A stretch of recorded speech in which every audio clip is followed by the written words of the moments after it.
AITA for refusing to forgive my family after they cast me out over a lie. I'm Leonard, 34, and I used to be the younger brother who remembered everyone's birthdays, showed up early to help set up folding chairs, and stayed late to carry trash bags to the curb after family dinners. I was just living a regular life, close enough to my parents and older brother that every weekend still somehow involved somebody's grill, somebody's borrowed cooler, or somebody asking me to pick up ice on the way over. Before Marissa came into my brother's life, I thought my family could argue about anything and still come back to the same table. We were loud. We interrupted each other. We had the kind of group chat where my mother sent blurry pictures of grocery store flowers, and my father replied 3 hours later with one thumb-up emoji. My brother Grant, who is 4 years older than me, would roll his eyes at all of it, then call me 10 minutes later because he forgot what time dinner started. We were not perfect. Grant and I fought like brothers do. He liked being the older one, the one everyone praised for being confident. I was the one who noticed details. If Dad had a doctor's appointment, I remembered. If Mom forgot she promised to bring dessert to Aunt Dana's cookout, I grabbed something from the bakery and pretended it had been planned. If Grant got himself into a mess because he said yes to something expensive, I was usually the person he called first, not because I had all the answers, but because I would tell him the truth without making him feel stupid. That was my role. I was reliable. Not exciting, not dramatic, not the favorite. Reliable. Then Grant brought Marissa to Sunday dinner. She was pretty in a polished way, the kind of woman who looked like she had thought through every detail before walking into a room. She was 33, funny, soft-spoken when my mother talked, and quick enough to laugh at my father's jokes before the rest of us even caught them. She complimented the roast chicken, asked Aunt Dana about her garden, and told Grant, right in front of everyone, that she could see why family mattered so much to him. My mother practically melted. "Isn't she sweet?" Mom whispered to me while Marissa helped stack plates in the kitchen.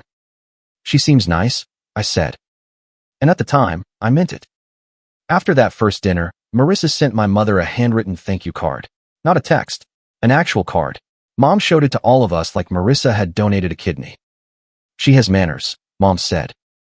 Grant stood there looking proud, like he had personally invented her. I wanted to like her. I really did. Grant had dated people before, but none of them stayed long. He liked being admired, and when the admiration faded into normal relationship stuff, he usually got restless. Marissa was different. She made him feel important all the time. She touched his arm when he talked. She remembered tiny things he said. She made him look calmer, more grown-up, at least from the outside. But after a couple of months, little things started feeling off. The first time I noticed it, we were at my parents' house for a backyard barbecue. Paper plates, folding chairs, coolers near the back steps, cornhole boards set up crooked in the grass. Everyone else was outside, arguing over who forgot the lighter fluid, and I walked into the kitchen to grab napkins. Marissa was at the counter, texting. Grant's phone was beside her. She looked up and smiled like she had been expecting me. "Grant just needs someone who knows how to steer him," she said, almost to herself. I paused. That's a weird way to talk about someone you love. Her smile did not move. "Leonard, relax. It was a joke." Didn't sound like one. She tilted her head. "You take everything so seriously, don't you?" I grabbed the napkins and walked out, but the comment stayed in my head. After that, I started noticing how she adjusted herself depending on who was watching. In front of Mom, she was gentle and grateful. In front of Dad, she laughed at everything. In front of Grant, she was affectionate and helpless in just the right amounts.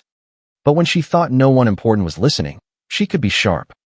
Aunt Dana once said she liked Grant's old apartment better because it had more natural light. Marissa smiled and said, "Some people get attached to things that hold them back." Then, when Dana blinked at her, Marissa added, "I mean, I'm sentimental too." Another time, my mother asked if Grant was still helping Dad fix a section of the fence that weekend. Marissa sighed and said, "I hate asking this, but can we not put more pressure on him? He gets so anxious disappointing everyone." Grant had never been anxious about disappointing anyone in his life. Plans began changing. Grant missed Dad's appointment after saying he would drive him. When I texted him, he didn't answer. Marissa replied from his phone 10 minutes later. "He is resting. We had a stressful night. Please be kind."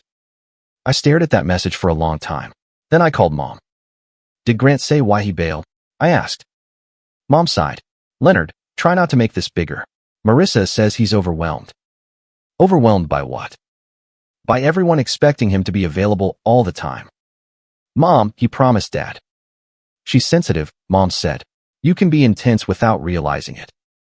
Asking why Grant missed Dad's appointment is not intense. Mom went quiet in that way she did when she wanted a conversation to end without admitting she was ending it. Just try harder with Marissa, she said. I did try. I stopped questioning things in the group chat. I stopped asking Grant why he canceled. I stopped pointing out when Marissa told one version of a story at dinner and another version later in the driveway. I told myself maybe I was being unfair. Maybe I was protective of my brother and reading too much into things. Then Grant started pulling away from everyone, not just me. He missed Sunday dinner 3 weeks in a row. When Mom asked, Marissa told her they needed couple space. When Dad asked for help moving a workbench in the garage, Grant said yes, then texted at the last minute that Marissa had a migraine. Later that night, I saw a photo on her story of them at a rooftop bar with her friends. I sent Grant a screenshot and wrote, Dad waited on you for 2 hours. He replied, why are you watching her stories? That was when I realized how far things had shifted. The issue was no longer what Grant did. The issue was how I noticed.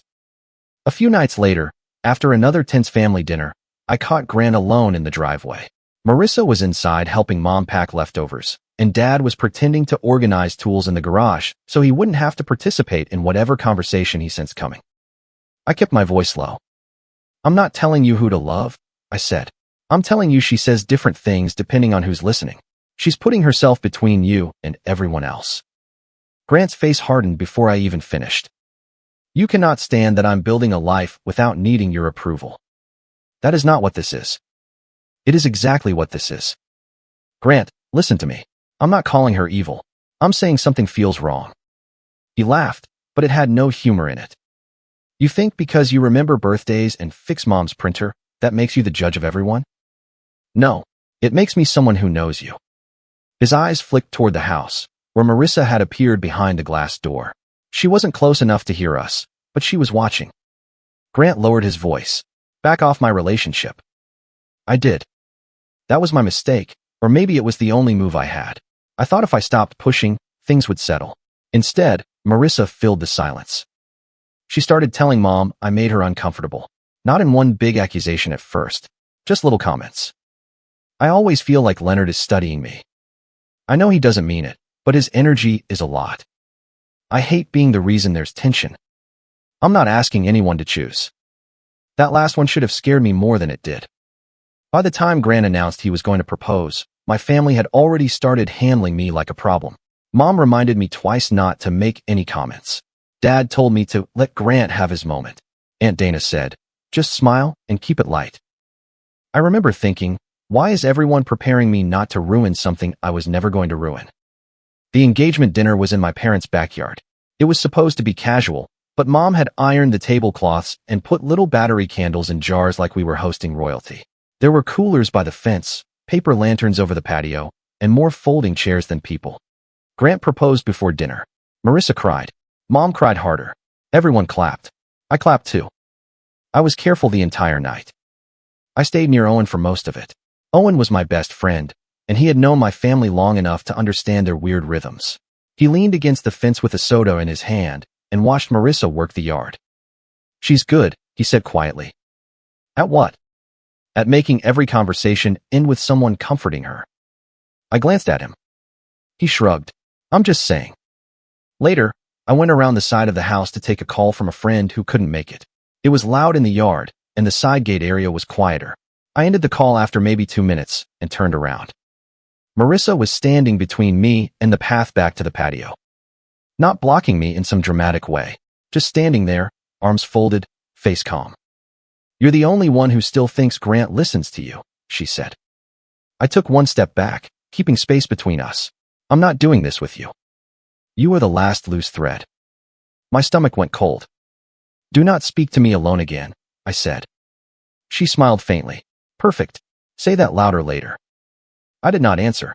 I walked past her, around the other side of the house, and went straight to the front driveway. I stood there for a minute, breathing, trying to decide whether to leave. There was a doorbell camera facing the porch and driveway, and one side camera that caught pieces of the walkway, but not sound. I remember noticing the little blue light because I was trying to anchor myself to something real. I should have left right then. Instead, I went back through the front door, because leaving would have become a story too. 10 minutes later, Marissa rushed into the kitchen crying. I was in the dining room when I heard Mom say, "Honey, what happened?" Then Grant's voice, sharp and panicked.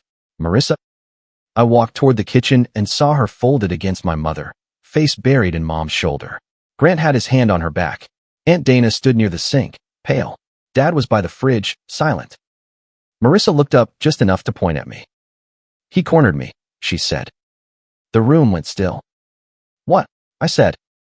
Grant turned on me so fast, I actually stepped back. "What did you do?" "I didn't do anything." Marissa sucked in a shaky breath. "He said I would regret joining this family. He said he knew things about me. He blocked me when I tried to leave." "That is not true," I said. My voice sounded too calm, which somehow made it worse. People expect innocence to sound hysterical, I guess. Grant came toward me. "You're sick, Leonard." "Ask me what happened." Mom tightened her arms around Marissa. "This is not the time to make her relive it." "Make her relive what? She's lying." Marissa flinched like I had thrown something. Mom's face changed. That was the moment. I saw it happen. She stopped looking at me like her son and started looking at me like a danger in her kitchen. "Leonard," she said, her voice trembling, "you need to take responsibility." "For what?" Grant pointed toward the door. "Get out." "No, not until someone asks me one question." Dad finally spoke. "Maybe we should all calm down." Grant snapped. "Dad, she said she doesn't feel safe." That phrase filled the room like smoke. I watched everyone breathe it in. I turned to my father. "Check the cameras." I left the side yard and went to the driveway. She came back after me. "The timeline does not work."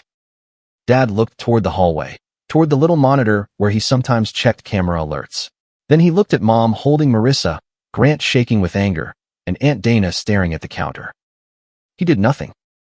Grant opened the front door. "You're done," he said. I looked at him and said the most desperate thing I could have said, because it was true. "You have known me for 30 years. His jaw tightened. "And tonight I saw who you really are."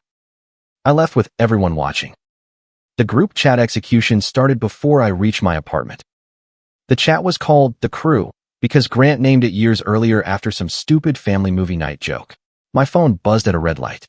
Then again. "Grant, no one engage with Leonard privately." "Carol, we love him, but we have to protect Marissa." "Aunt Dana, let's not make this harder on Grant tonight." "Cousin Mark, wait, what happened?" "Grant, Leonard threatened Marissa. He has been jealous and hostile for months. She is shaken. Give us space." I pulled into a gas station parking lot because my hands were shaking too hard to drive. I typed, deleted, and typed again. "Me, I did not threaten Marissa. I will explain once, calmly, to anyone willing to hear both sides. Please check the cameras and the timeline before deciding who I am." No one answered that message. Then Mom wrote, "Space is healthiest right now." A second later, the chat disappeared. Removed. It is strange how quiet a phone can feel after that. I went home and sat on my couch until morning with all the lights on. Around 2 a.m., I started taking screenshots. Every message I had. Every call log. Every text where I had asked Grant if he was okay and gotten Marissa's voice back instead. I wrote down the timeline while the night was still fresh. Phone call near the side gate. Marissa's words, my response, walking to the driveway, returning through the front door, the kitchen accusation. At 7:18 a.m., I sent one message to Grant, Mom, and Dad. I wrote, "I did not threaten Marissa. I did not block her path. I did not say she would regret joining the family. I walked away from her after she made a strange comment to me. The side and front cameras should show my movement and timing. I am asking for one fair conversation where I am allowed to speak without being shouted down. I will not chase people who decided I was guilty before asking me a single question." I waited. 1 day. 2 days. 3. No reply from Grant. No reply from Mom. No reply from Dad. On the 4th day, I stopped waiting. That does not mean I stopped hurting. The first month was humiliating. Relatives I had known my whole life stopped responding to my texts. A cousin unfollowed me, then posted a picture from Grant and Marissa's engagement brunch with the caption, "Protect your peace." My mother's birthday came and went. I sent flowers because I couldn't make myself do nothing.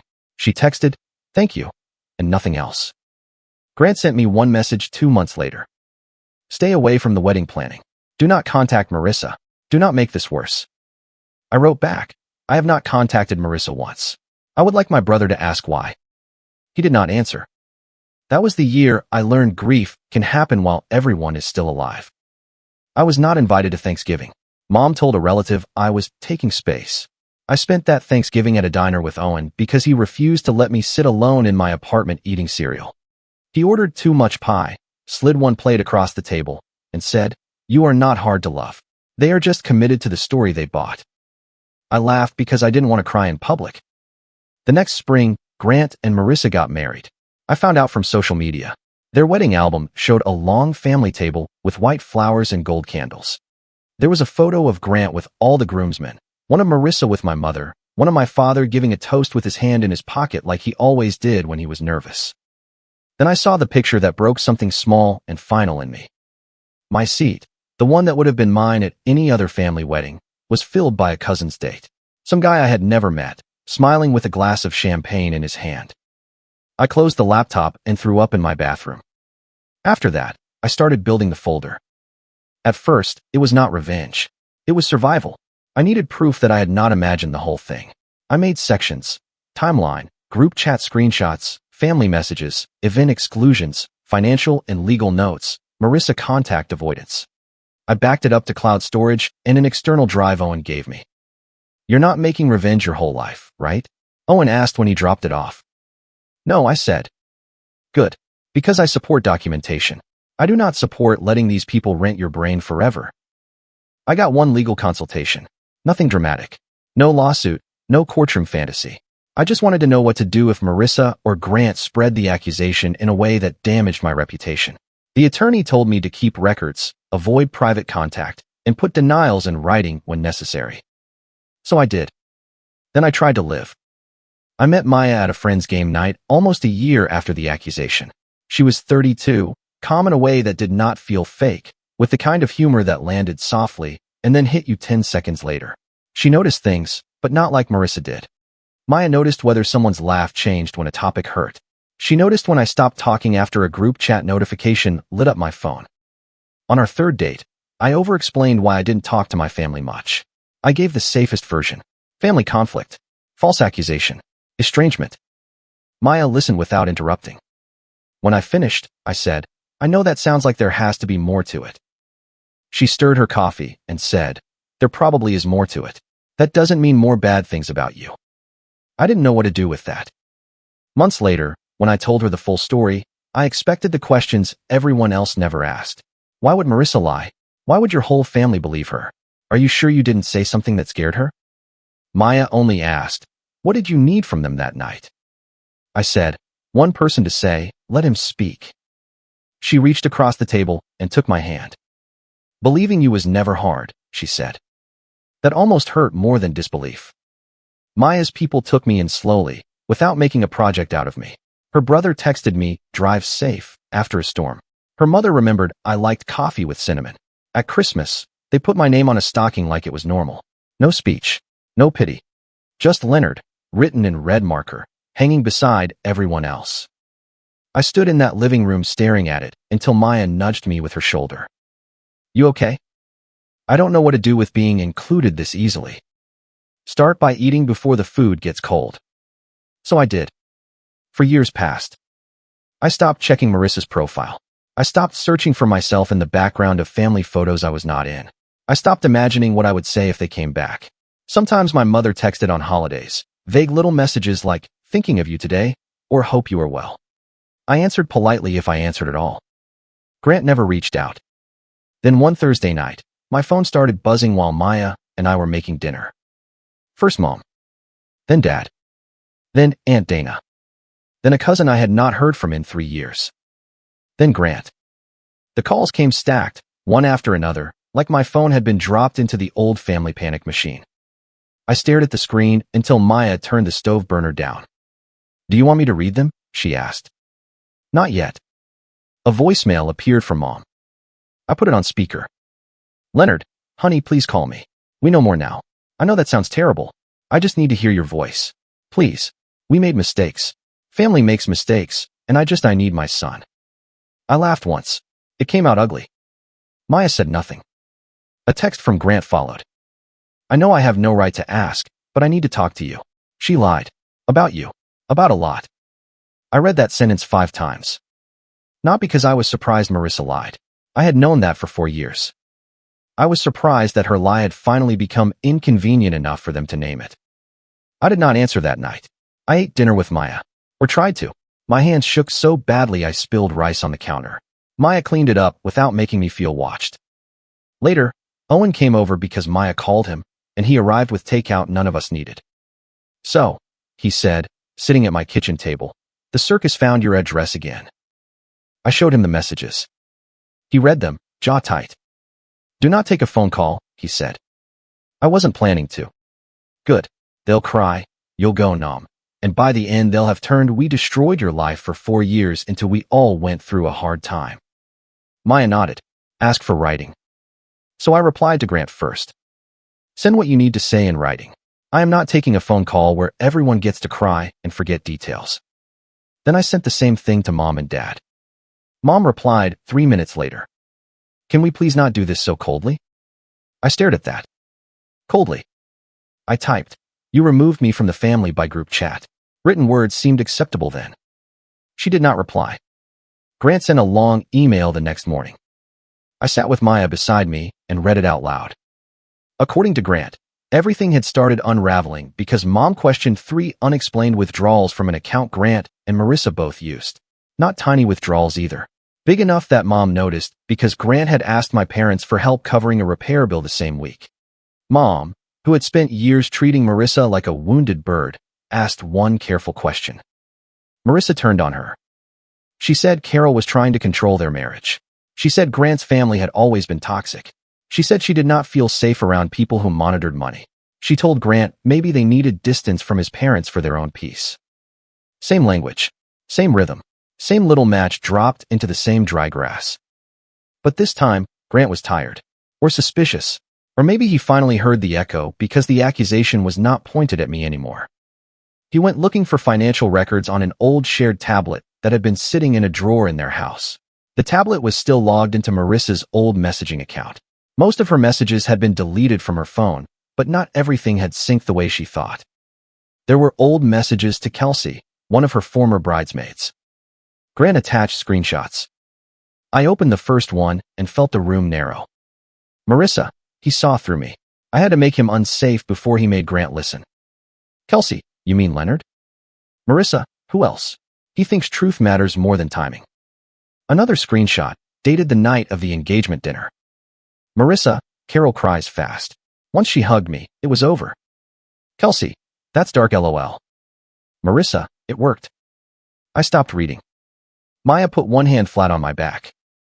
You don't have to finish right now, she said. Yes, I do. The next screenshot was worse because it was casual, not a villain speech, not some perfect confession wrapped in dramatic wording, just ugly and ordinary. Marissa, Grant is easy when he feels protective. Leonard kept making him think. I need him reacting, not thinking. Kelsey, so now Leonard is out? Marissa, out, quiet and blocked. His family is easier than I expected. I read the line again. His family is easier than I expected. For 4 years, I had imagined some complicated explanation for why everyone turned so quickly. Shame, panic, loyalty, confusion. Maybe it was simpler. Maybe they had just been easy. Grant's email kept going. Kelsey had sent more after Marissa betrayed her in some separate fight I did not care about. Kelsey was not noble about it. Her message said exactly that. Do not make me the hero. I should have sent this years ago. But if she's pretending she never said it, here. She forwarded screenshots and a short voice memo from some old night out. In it, Marissa's voice was fuzzy under music, laughing as she said, I got rid of the brother. That family folds if you cry in the kitchen. I closed the laptop. Owen swore under his breath. Maya said, Leonard. I realized I was standing even though I did not remember getting up. I need air, I said. I walked outside and stood on the porch in the dark. The neighborhood was quiet except for a dog barking somewhere down the street. My phone buzzed again. Dad. This time it was an email. He wrote less than Grant. Dad always did. Leonard, I need to tell you something before you hear it from anyone else. That night, after you left, I checked part of the doorbell footage. I saw you come around the front from the side of the house before Marissa came inside crying. It made me wonder about the timing. The clip was not clear. It did not show what happened by the gate. I told myself maybe I did not understand. I should have asked more questions. I was a coward. I am sorry. I read it twice, then walked back inside and handed my phone to Maya. She read it. Her face changed. Owen read it next and said, "Oh, hell no." I didn't yell. I didn't throw anything. I just sat down very slowly. For 4 years, I had thought the deepest wound was that no one believed me. I was wrong. My father had doubted her. He had a doubt in his hand, with a timestamp on it, and he buried it because the room was emotional. Aunt Dana's confession came later that night. Not to me directly. She sent it in a family email chain because apparently, now that everyone wanted accountability, they needed witnesses. She wrote that during the engagement dinner, she had seen a text preview pop up on Marissa's phone while Marissa was in the kitchen. She only saw part of it. "He won't be a problem after tonight." Dana said she thought it was strange, but she did not want to ruin Grant's moment. Everyone was already upset. She did not know for sure. I said out loud to no one. Neither did they. Maya looked at me. I said, neither did any of them. That didn't stop them. The apology campaign began after that. Mom left voicemails that started with crying and ended with pressure. We were all manipulated. It was a confusing time. I cried for you too, you know. I cannot survive losing you twice. Grant sent texts every few hours. She was in my head. I lost years too. I know I failed you. I just want my brother back. Relatives sent vague messages. I always wondered if there was more to the story. We are all trying. Maybe give your mother a little grace. A cousin wrote, "Time has passed. Healing has to start somewhere." I wanted to reply, yes, it could have started with asking me what happened. Instead, I stayed quiet for 2 days. Then I sent one email to Mom, Dad, Grant, and Aunt Dana. I will agree to one dinner. This is not a reunion. It is one conversation about accountability. Marissa is not to be present. No surprise guests. No touching me without consent. No speeches about moving on. No rewriting history as confusion. If anyone says family makes mistakes, to avoid naming the mistake, I leave. Maya will come with me. If that is unacceptable, we are done here. Mom replied first. Of course, honey. Anything. Grant replied, thank you. I mean that. Dad replied, I understand. Aunt Dana did not reply, which was an answer too. The dinner was at a quiet restaurant my parents used for anniversaries and awkward family milestones. Of course they chose a restaurant. Public enough to discourage shouting, private enough to feel intimate. My mother had always been good at staging peace. Maya and I arrived together. She wore a simple dark sweater and kept her hand in mine from the parking lot to the door. I carried the plain folder under my arm. You lead, she said before we went in. I'm here, but you lead. I might shake. That's allowed. They're going to cry. That's also allowed. It does not make them in charge. I nodded and opened the door. They were already seated. Mom looked older than I remembered. Dad sat beside her, shoulders rounded. Grant had a beard now and dark circles under his eyes. Aunt Dana sat at the far end, twisting her napkin. A few other relatives were there too, people who had participated enough in my exile to want front row seats for their own absolution. There was an empty chair beside Grant. I did not take it. I sat beside Maya, across from my parents, and placed the folder on the table. Mom started crying before the server brought water. Leonard, she whispered. She reached across the table for my hand. I pulled away.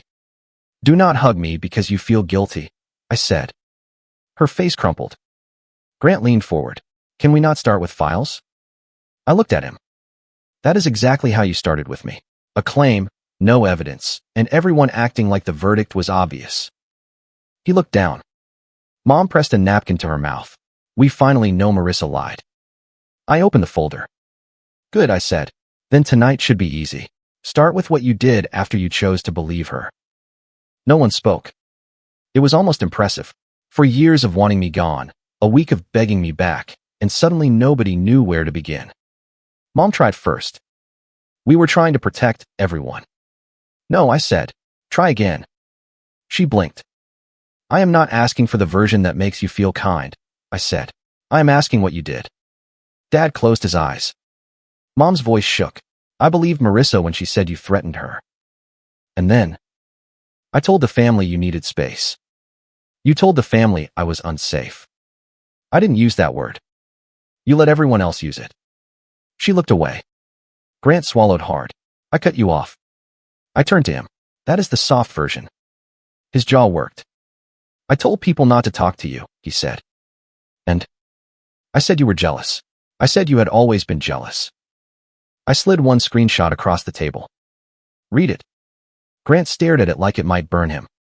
Read it, I said again. He picked it up. His voice was rough. He was always jealous of me, and now everyone can see it.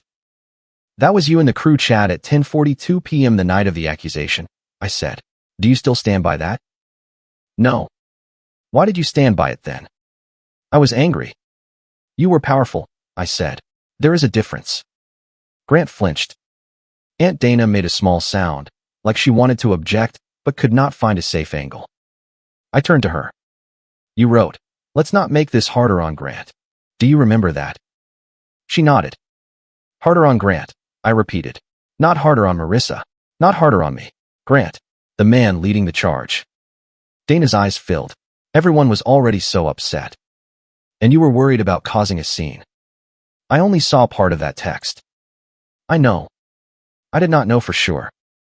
Neither did they, I said. That did not stop them from destroying me. The table went silent again. The server came by and asked if we needed a few more minutes. I almost laughed. Mom nodded too quickly and said yes. When the server walked away, Dad cleared his throat. I should have asked more questions, he said. I turned to him, and for a second my calm almost broke. Dad had always been the quiet one, the reasonable one, the man who did not say much but noticed when my car sounded off or when the gutters needed cleaning. I had spent 4 years telling myself maybe he had just frozen, maybe he had not understood, maybe he had been swept along. But the email changed everything. You saw the clip, I said. His eyes dropped. The clip was not clear.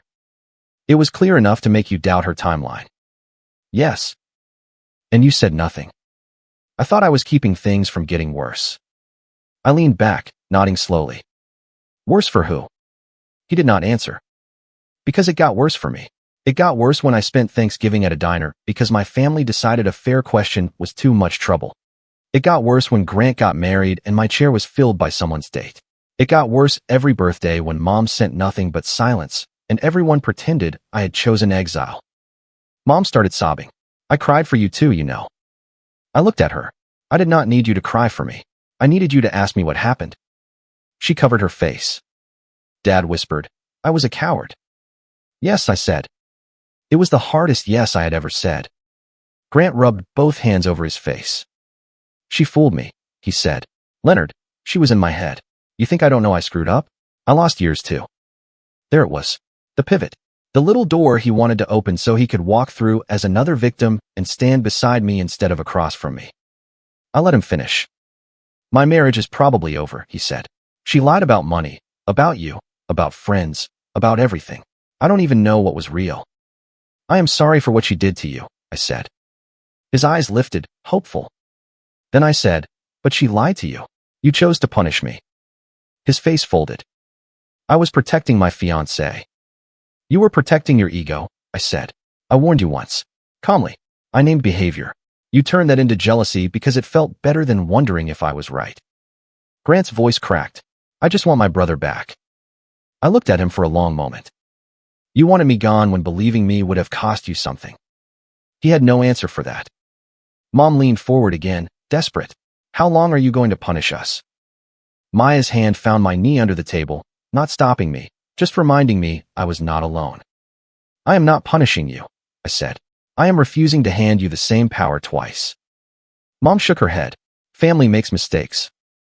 I closed the folder halfway, then stopped. An apology that skips the crime is just a request for comfort, I said. So let me be clear about the crime. You heard a claim. You refused to hear a denial. You removed me from the group chat. You let relatives call me dangerous.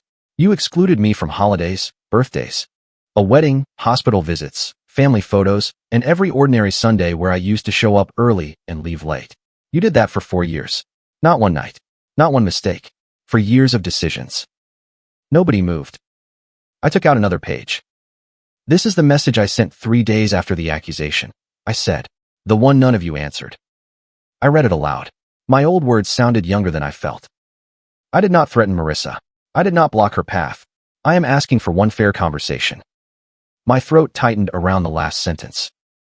I will not chase people who decided I was guilty before asking me a single question.